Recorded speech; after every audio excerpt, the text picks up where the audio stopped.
এটা রুইজের খুবই সফিস্টিকেটেড, বলতে গেলে একরকম ফুল স্কেল ওয়াইফাই 6 AX6000 রাউটার, যেটা মার্কেটে কম বেশি একটা হাই পারফর্মিং রাউটার হিসাবে অলরেডি পরিচিত। আমরা কথা বলছিলাম রুইজিয়া RG EW6000GX নিয়ে। বাট আজকের এই ভিডিওতে এই রাউটারকে আমি যদি শুধুমাত্র একটা গেমিং রাউটার হিসেবে আপনাদের সাথে পরিচয় করাই দিই, দ্যাট উইল বি ইনজাস্টিস।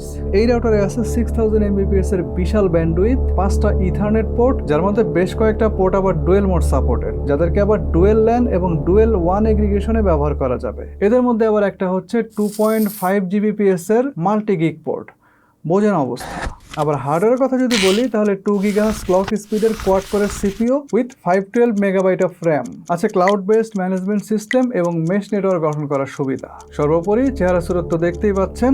দাম হচ্ছে 3 বছরের ওয়ারেন্টি সহ 13,500 টাকা। 3 বছরের ওয়ারেন্টিটা অবভিয়াসলি একটা ভালো দিক। অন্যান্য ব্র্যান্ড যেখানে সর্বোচ্চ 1 বছরের ওয়ারেন্টি দিতেছে, তারা কিন্তু আমাদেরকে 3 বছরের ওয়ারেন্টি অফার করতেছে। বাট দ্য কোশ্চেন ইজ, এই রাউটার কি আমাদের জন্য ওর্থ ইট? পুরো ভিডিও জুড়ে আপনাদের সাথে আছে আমি মাজহারুল ইসলাম। আপনারা দেখছেন টিএসপি মানে টোটাল সলিউশন প্লাস। আচ্ছা, প্রথমে যদি আমরা এটার প্যাকেট কন্টেন্ট দেখি তাহলে 6000GX কে পেয়ে যাব ভিতরে। একটা পাওয়ার অ্যাডাপ্টার পাবো, যেটা কিনা আবার 12 ভোল্ট 2.5 এম্পিয়ারের। এখন আপনি যদি পাওয়ার কনজাম্পশনের দিকে আসেন তাহলে সেটা কিন্তু 30 ওয়াট। একটা RJ45 এর প্যাচ কোড আছে, একটা ম্যানুয়াল আছে, আর আছে ওয়ারেন্টি কার্ড।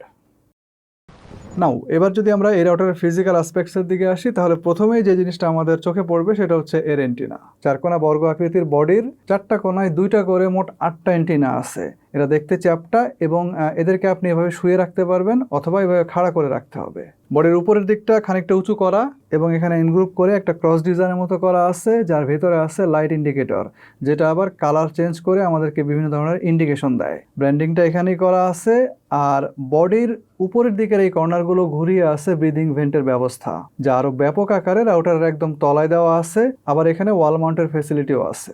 এখন রাউটারের এই পাশটাতে আসলে আমরা এখানে বেশ কয়েকটা ইম্পর্টেন্ট জিনিস পাবো। যেমন একদম ডান দিক থেকে যদি আসি, এখানে একটা মেশ বাটন আছে, তারপরে আছে একটা ডিসি কানেক্টর, এরপরে আছে পরপর 5টা ইথারনেট পোর্ট। ডান দিক থেকে প্রথমটা হচ্ছে 1000 Mbps এর গেমিং ল্যান, অর্থাৎ এটা হচ্ছে একদম ডেডিকেটেড ফর গেমিং। এর পরেরটা হচ্ছে 1000 Mbps এর একটা জেনারেল ল্যান।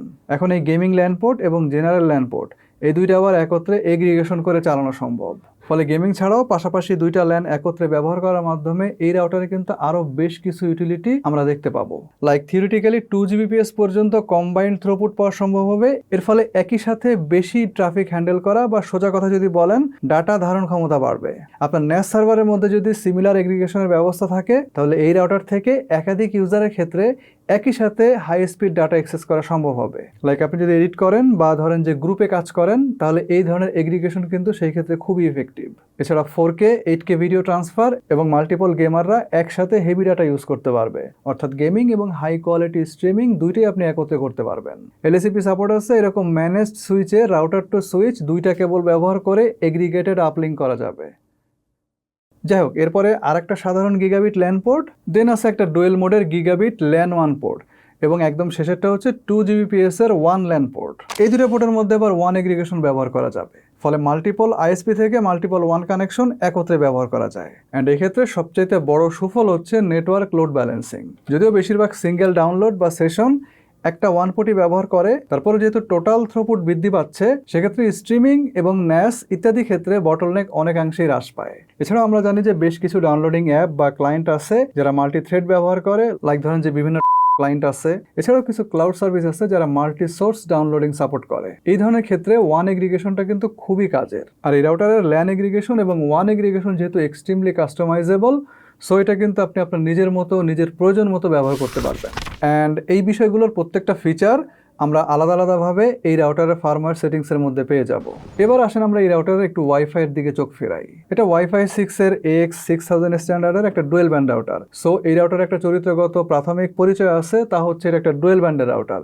এখান থেকে আমরা দুইটা ফ্রিকোয়েন্সি পাবো, একটা 2.4 GHz আর একটা হচ্ছে 5 GHz। রাউটারের ফার্মওয়্যারে গেলে এই সংশ্লিষ্ট ইনফরমেশন এবং সেটিংসগুলো আমরা পেয়ে যাব, যেখান থেকে এই বিষয়গুলো নিজের মতো করে কাস্টমাইজ করে নেওয়ার সুযোগ থাকছে। আর এখানে ছোট্ট করে একটু কথা বলি যে এই রাউটারে 8টা এন্টিনা আছে এবং এই 8টা এন্টিনার 4টা হচ্ছে 2.4 GHz এর জন্য, 4টা হচ্ছে 5 GHz এর জন্য। এর মধ্যে 2.4 GHz এর যে এন্টিনাগুলো আছে এগুলোর গেইন হচ্ছে 4.5 dBA করে, আর 5 GHz এর যে এন্টিনাগুলো আছে এরা হচ্ছে 5.5 dBA করে। এখন কোনটা 2.4 GHz এর এন্টিনা এবং কোনটা 5 GHz এর এন্টিনা আমি স্ক্রিনে একদম পয়েন্ট আউট করে দেখাই দিচ্ছি, আপনারা চাইলে ভিডিওটা পজ করে দেখে নিতে পারেন।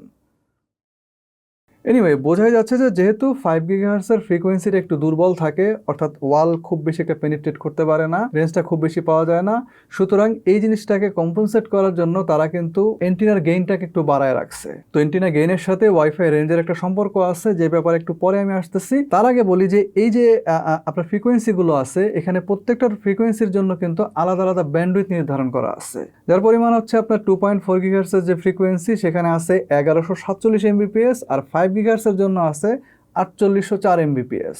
বুঝতে পারতেছেন যে বিষয়টা আসলে কতখানি ব্যাপক এইটা বোঝার জন্য এখন আমি আপনাদেরকে সিম্পল একটা উদাহরণ দিচ্ছি।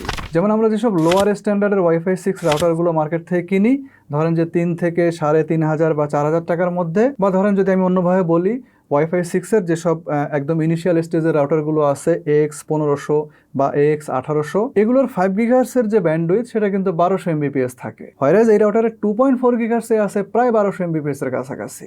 আবার একটু হায়ার স্ট্যান্ডার্ড রাউটার যেগুলো আছে, অর্থাৎ ধরেন যে AX3000, সেগুলোর আপনি 5 গিগাহার্টজে গিয়ে দেখবেন যে 2402 এমবিপিএস থাকে। এইটার 5 গিগাহার্টজে কিন্তু তার ডবল আছে, অর্থাৎ 4804 এমবিপিএস। বিশাল বিশাল সাইজের ব্যান্ডউইথ, এগুলো কিন্তু আসলে যে ডিভাইসগুলো এই রাউটার আন্ডারে অপারেটেড হবে, এরকম অনেক ডিভাইসের ডাটা একসঙ্গে পরিবহন করতে খুবই ইফেক্টিভ, কারণ আমরা জানি যে বড় রাস্তা মানে হচ্ছে লেস ট্রাফিক কনজেশন। এনিওয়ে, এই রাউটারটা একসঙ্গে 8টা ডাটা স্ট্রিম দিয়ে ডিভাইস অপারেট করতে পারে, যাদের মধ্যে 4টা ব্যবহৃত হবে 2.4 গিগাহার্টজে আর 4টা ব্যবহৃত হবে 5 গিগাহার্টজ ফ্রিকোয়েন্সিতে।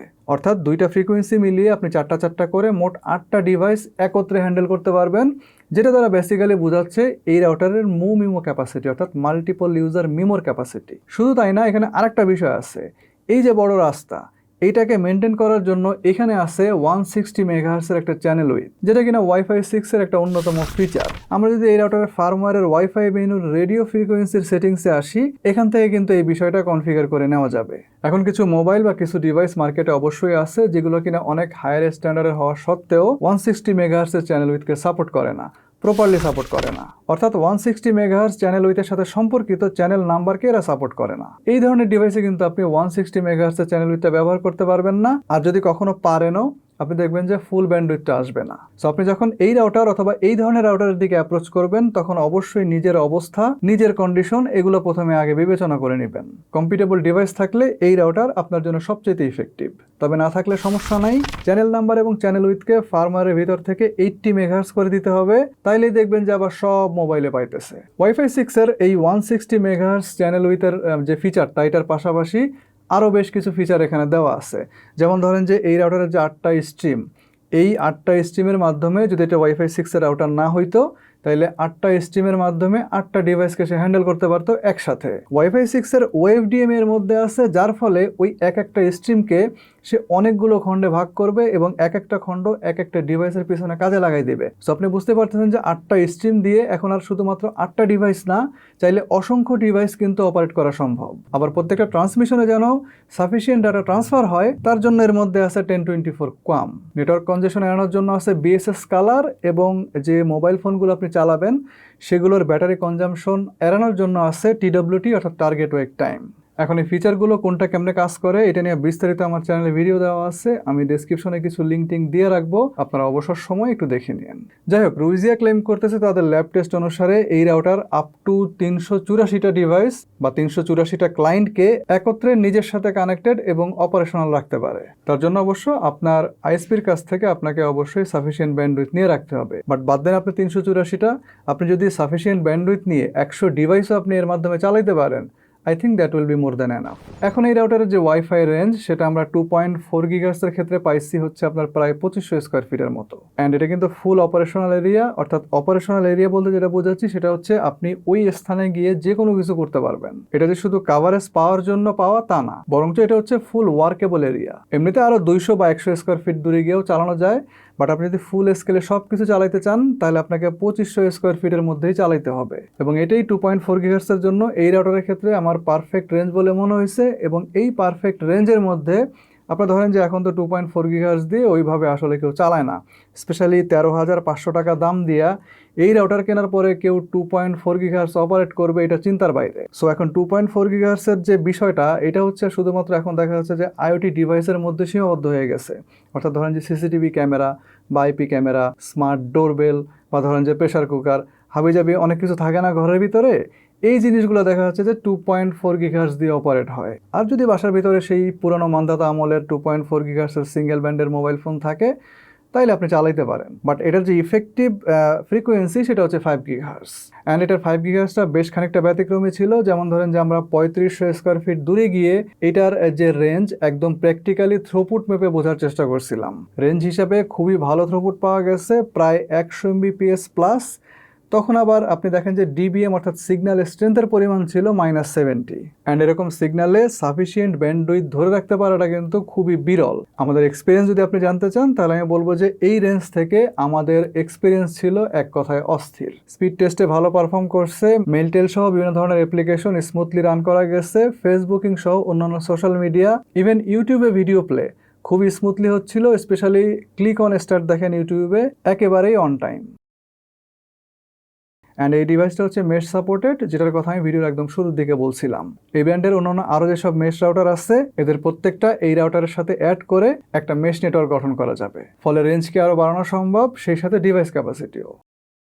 নাও এবার খুবই ইম্পর্টেন্ট একটা কথা বলবো, সেটা হচ্ছে এই রাউটারের মধ্যে যে সিপিইউটা ব্যবহার করা হয়েছে এটা কিন্তু এন্টারপ্রাইজ লেভেলের। এটা মিডিয়াটেকের MT7986AV। এটা quad core ARM Cortex A53 SoC, যার ক্লক স্পিড হচ্ছে 2 GHz।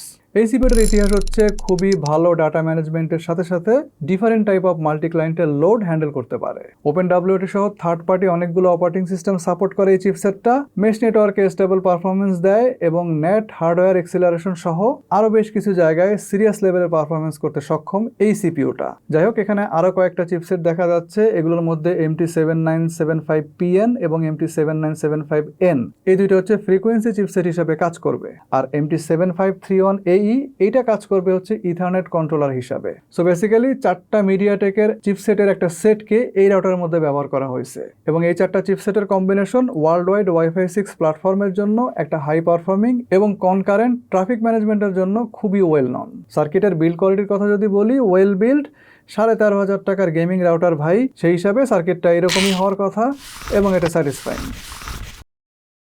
এই রাউটারে আছে 2 KB পর্যন্ত সার্চ প্রোটেকশন। ইনফ্যাক্ট রুইজিয়ার যতগুলো রাউটার আছে তার অলমোস্ট প্রত্যেকটাই কিন্তু এই ধরনের ফ্যাসিলিটি বহন করে। আপনার কোনো কোনো মডেলে এর থেকেও বেশি আছে। আর এখন যেহেতু ঝড় বৃষ্টির সিজন এবং এই সিজনে দেখবেন বজ্রপাতের আশঙ্কা থাকে এবং মানুষের রাউটারও কিন্তু প্রচুর নষ্ট হয়, সেক্ষেত্রে তাহলে করণীয় কি? বেশিরভাগ কোম্পানি দেখবেন যে 1 বছরের ওয়ারেন্টি দেয়, কিন্তু আবার একটা কন্ডিশন দিয়ে দেয় যে বজ্রপাতে জ্বলে গেলে বা ওভার ভোল্টেজে পুড়ে গেলে কিন্তু ওয়ারেন্টি নাই। বাট এই যে রাউটারটা, এটাতে কিন্তু আপনার 3 বছরের ট্রু ওয়ারেন্টি পাচ্ছেন, অর্থাৎ জ্বলে যাক, পুড়ে যাক, বজ্রপাতে উড়ে যাক, কোনো সমস্যা নাই। ওয়ারেন্টির যে ডিউরেশন 3 বছর, it will remain the same.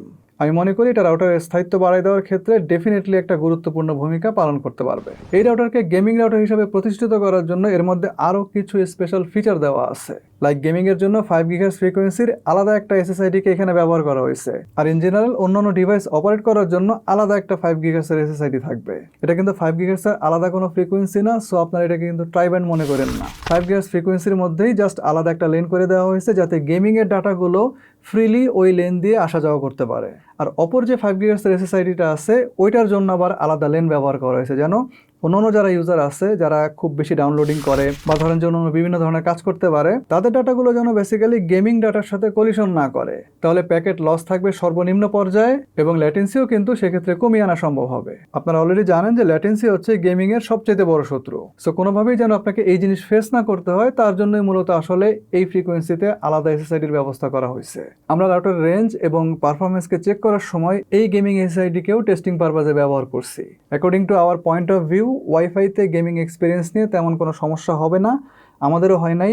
Extreme latency sensitive যেসব গেম আছে সেগুলো খুবই অসাধারণভাবে চলতেছিল, যদিও আপনার কানেকশনের এই ক্ষেত্রে কিন্তু একটা বিশাল ভূমিকা আছে। আর খুবই প্রফেশনাল এবং সফিস্টিকেটেড একটা ক্লাউড সার্ভিস এই রাউটারের মধ্যে দেওয়া আছে, যার নাম তারা দিচ্ছে রি ক্লাউড। এই ক্লাউড সার্ভিস এবং রি মোবাইল অ্যাপ, এগুলোর সাহায্যে রাউটারের অলমোস্ট যে কোনো সমস্যা আপনি সমাধান করতে পারবেন বা সেটিংস যদি লাগে পরিবর্তন করতে পারবেন, সেটা রিমোটলি যে কোনো জায়গা থেকে।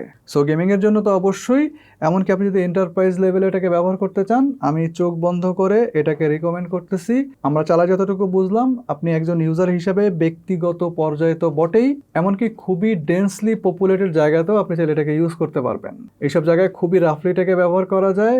হিউজ ওয়াইফাই ব্যান্ডউইথ এবং এর advanced hardware extremely customisable ethernet port এবং এগ্রেসিভ ওয়াইফাই রেঞ্জ এবং পারফরম্যান্স সব মিলাইয়া যারা এটাকে এফোর্ড করতে পারবেন তাদের জন্য 13,500 টাকা দিয়ে এই রাউটারটা কেনা গেমিংয়ের জন্য হোক অথবা অন্য কোনো পারপাজে quite value for money and উপরন্তু এটাতে আছে 3 বছরের ওয়ারেন্টি। আজকে শেষ করে দিব, দেখা হবে অন্য নতুন কোনো ভিডিওতে। সে পর্যন্ত সবাই ভালো থাকেন এবং সুস্থ থাকেন। আল্লাহ হাফেজ।